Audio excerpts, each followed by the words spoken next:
kalau kita lihat tadi, Matius pasal 8 ini, Yesus sudah bikin mujizat. Ternyata itu tidak cukup membuat iman dari murid-murid ini bertumbuh di dalam Tuhan. Dan memang Yesus tahu untuk iman mereka bertumbuh itu Tuhan harus izinkan badai. Ketika ada badai, maka disitulah terlihat kualitas iman seseorang.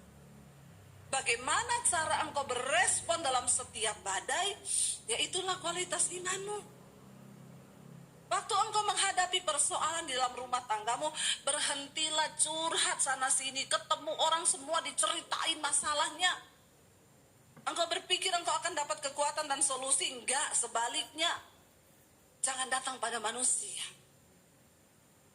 Bagaimana engkau memandang badai di depan mereka bilang, Tuhan tolong, kita binasa Tuhan. Seolah-olah mereka mau bilang, Tuhan kalau engkau nggak tolong, engkau juga mati loh di perahu ini. Bagaimana iman kita ketika kita menghadapi badai? Seringkali kita ini, di gereja nyanyi itu luar biasa ya. Seringkali kita ini nyanyi kepada Tuhan tuh, aku punya Tuhan yang besar. Suaranya juga dibesar-besarkan, yang telah berjanji. Red, waktu hadapi badai, disitulah terlihat bagaimana imanmu kepada Tuhan. Ketika engkau menghadapi badai, apakah engkau bilang, Tuhan tolong kita ini binasa? Makanya Yesus berkata kepada mereka apa? Ayat yang selanjutnya Yesus bilang, hai kamu yang kurang percaya. Ya, kamu yang kurang percaya. Saya mau tanya, berapa banyak di sini yang percaya kepada Tuhan? Yang percaya sama Tuhan, angkat tangan. Yang gak percaya pulang saja. Ada yang gak angkat tangan loh. Kenapa saudara datang ke gereja kalau saudara gak angkat tangan? Ya, sekali lagi, yang percaya kepada Yesus berkuasa Tuhan ajaib. Ini semua percaya. Yang berani mempercayakan hidupnya kepada Tuhan, berapa banyak? Insya Allah. Ya, semoga benar.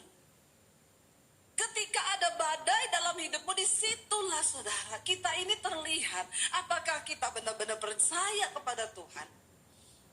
Apakah kita bisa berani berkata kepada masalah kita, ada Tuhan di dalam hidup. Sekalipun engkau mengamuk, aku tetap percaya. Itu respon yang benar. Jangan cuma sibuk tengking masalah terus, badai ditengking dalam nama Yesus. Saya pernah kan dulu mau pelayanan di luar kota jauh naik motor, ya zaman susah dulu. Saya keluar di luar, angin kilat guntur, hujan deras, saya tengking dalam nama Yesus. Saya mau pelayanan, aku hamba-Mu Tuhan, hentikan hujan itu supaya saya pelayanan tidak kehujanan. Ini di luar kota, aku naik motor dalam nama Yesus. Makin kenceng, nggak berhenti hujannya, makin kejar, ditambah lagi dengan halilintar menyambar-nyambar. Saya pakai ayat, saya keluar lagi dalam nama Yesus. Elia manusia biasa, tapi dia punya kuasa Tuhan. Dedi Basir manusia biasa, tapi aku menyembah Allah yang sama. Aku berilang kepadamu hujan, berhenti, tambah deras. Lalu saya masuk, saya bilang sama suami saya, hujan tambah deras, berarti kita batalkan saja pelayanan. Karena di luar kota naik motor. Lalu suami saya bilang, Say, kalau kita ini pelayanan cuma cuacanya cerah, kita berangkat naik motor, ya itu biasa. Justru ketika hujan, halilintar menyambar-nyambar, kita naik motor, itu luar biasa. Yes.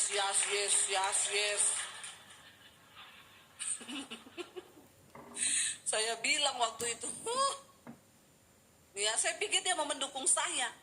Pendeta juga manusia, punya rasa, punya hati. Jangan samakan dengan pisau belati. Waktu suami saya ngomong begitu, ya udah saya bilang, jadi berangkat, semangat. Dia tuh bilang semangat. Saya berangkat di jalan pakai jas hujan, ya, naik motor, saya pelukan sampai di lampu merah. Ada orang naik mobil mewah, Saya lihat ke samping, mereka lagi ribut berantem di mobil mewah. Lalu Roh Kudus bicara, pilih mana, kamu naik motor mesra-mesra atau mereka naik mobil tapi berantem. Saya bilang pilih naik mobil dan mesra-mesra Tuhan.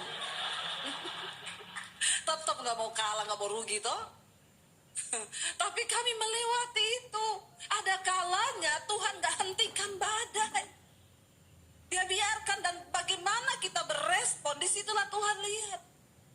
Saya bersyukur kita suami istri saling menguatkan. Kalau satu lemah, satu kuat. Kalau dua-dua lemah, jangan saling melemahkan. Ada salah satu yang kuat, saling menopang, percaya sungguh. Waktu dia bilang gitu, orang pelayanan cuaca baik, naik mobil biasa, say. Kita pelayanan naik motor, hujan terus, itu yang luar biasa. Itu yang diperhitungkan Tuhan. Ya, hari ini saya sudah naik mobil. Tapi saya lewati dulu naik motor hujan-hujan, amin. Bersyukur saya bisa melewati itu, punya pengalaman bersama dengan Tuhan. Yang terakhir, saudara, jadi beresponlah dengan benar. Sekuat apapun badai yang sedang mengamuk, tetap berespon dengan benar di hadapan Tuhan. Yang terakhir, yang keempat bisa dikatakan, saudara, ya, orang apakah ini, ayat 27. Dan heranlah orang-orang itu, termasuk murid-muridnya heran. Dan mereka berkata, orang apakah dia ini sehingga angin dan danau pun taat kepadanya. Badai pun taat kepada dia. Saudara, gunakan setiap persoalan dan masalah di hidup kita untuk menjadi sebuah pengalaman pribadi. Kita melihat kuasa Tuhan bekerja di hidup kita. Bersyukur loh, kalau kita ini ada masalah, bilang gini, Tuhan terima kasih. Aku percaya masalah ini akan membuat aku memiliki pengalaman pribadi bersama dengan Tuhan. Inti dari setiap persoalan di hidup kita, Tuhan izinkan supaya kita punya kesaksian. Supaya kita punya pengalaman pribadi bersama dengan Tuhan. Kita tidak mungkin mengalami pengalaman pribadi kalau hidup kitanya biasa-biasa saja. Saya banyak kali mendengar orang berkata, saya ini pernah bangkrut, Bu. Tapi saya bersyukur lewat bangkrutnya saya itu, saya bertemu Tuhan. Amin.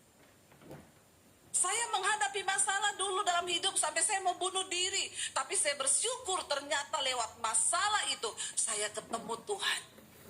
Sehingga ketika engkau mengalami masalah, engkau punya pengalaman pribadi dengan Tuhan, engkau berkata, wow, Yesus ini dahsyat.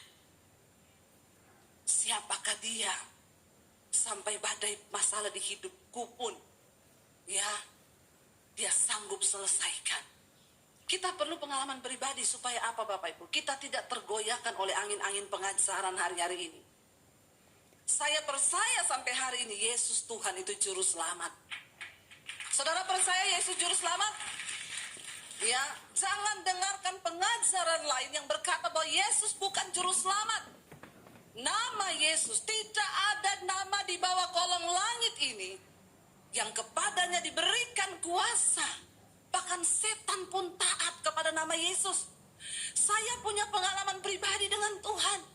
Makanya saya tidak mudah digoyangkan iman saya. Saya percaya kepada Yesus.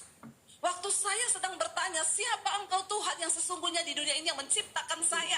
Tunjukkan dirimu kepada saya, maka aku akan percaya kepadamu sebelum aku mati bunuh diri malam ini. Tiba-tiba Roh Kudus jamah saya. Saya cuma menangis sambil mulut ini mengucapkan nama Yesus terus. Yesus, Yesus, Yesus. Saya baru tahu Alkitab berkata, tidak ada seorang pun akan menyebut Yesus Tuhan kalau bukan karena pekerjaan Roh Kudus. Waktu Roh Kudus ada dalam hidupmu, engkau percaya bahwa Yesus Tuhan dan Juru Selamat. Kenapa saya berkata begitu? Bapak Ibu, saya ini sering melayani pelepasan. Saya dulu pernah lepaskan seseorang yang dalam kuasa roh jahat. Waktu saya tengking dalam nama Yesus, dia kepanasan. Coba saudara tengking dalam nama Bambang, dalam nama Daniel, dalam nama Debbie, dalam nama Michael. Ya, enggak setan ketawa. Tapi waktu saya tengking dalam nama Yesus, dia teriak, panas, panas, jangan sebut itu, jangan. Berarti kan nama itu, nama yang berkuasa, amin. Tidak ada nama lain di bawah kolong langit ini yang olehnya orang bisa diselamatkan selain di dalam nama Yesus Kristus Tuhan. Kita punya pengalaman pribadi bersama Tuhan supaya engkau bisa cerita tentang siapa Tuhanmu. Jangan jadi Kristen katanya yang tidak pernah mengalami Tuhan. Jangan jadi Kristen katanya yang tidak pernah mengalami apa-apa. Gunakan setiap kesempatan badai di hidupmu itu sebagai sebuah alasan untuk engkau punya pengalaman pribadi dengan Tuhan. Dan engkau bisa berkata, wow, benar aku punya Tuhan yang hebat. Engkau ketemu orang, bagaimana kita bisa menginjil lewat pengalaman pribadi itu cepat sekali. Engkau ketemu orang, kau cerita, mau denger gak? Aku tuh Tuhan, aku tuh dahsyat. Aku pernah loh mengalami gini, tapi Tuhan itu hebat. Saya pernah mendengar satu kesaksian. Dia waktu itu saudara seseorang, dia gak percaya Tuhan, dia gak punya agama. Dia naik motor di luar kota, hujan deras. Ya. Lalu dia mau suruh hujan berhenti. Ini buat orang yang belum percaya. Dia bilang, saya mau coba semua agama. Saya sebut nama Tuhannya. Dia sebut dalam nama ini, kalau hujannya berhenti, aku percaya. Dia sebut semua nama-nama yang dia anggap berkuasa. Tidak ada yang berhenti. Tapi dia bilang, waktu dia bilang ini, dalam nama Yesus, tolong hentikan hujan ini Tuhan. Tiba-tiba hujannya berhenti. Dari situ dia percaya bahwa Yesus itu Tuhan. Loh, itu nama yang berkuasa. Bagi orang yang belum percaya, seringkali Tuhan izinkan memang terjadi badai itu berhenti karena Yesus berkuasa. Tapi bagi kita yang sudah punya iman di dalam Dia, badai itu diizinkan Tuhan untuk membuat iman kita teguh percaya kepada Dia. Bapak Ibu jangan pernah takut. Saya undang para imam musik maju ke depan. Ya, kita percaya bahwa di tengah badai yang bergelora, kita punya satu nama yang berkuasa. Mari kita menjadi orang Kristen yang bertumbuh dalam pengenalan yang benar akan Tuhan, supaya iman kita semakin hari semakin dikuatkan di dalam Tuhan, dan kita percaya bahwa tidak ada nama lain yang dapat menyelamatkan. Bangkit berdiri bersama, kita mau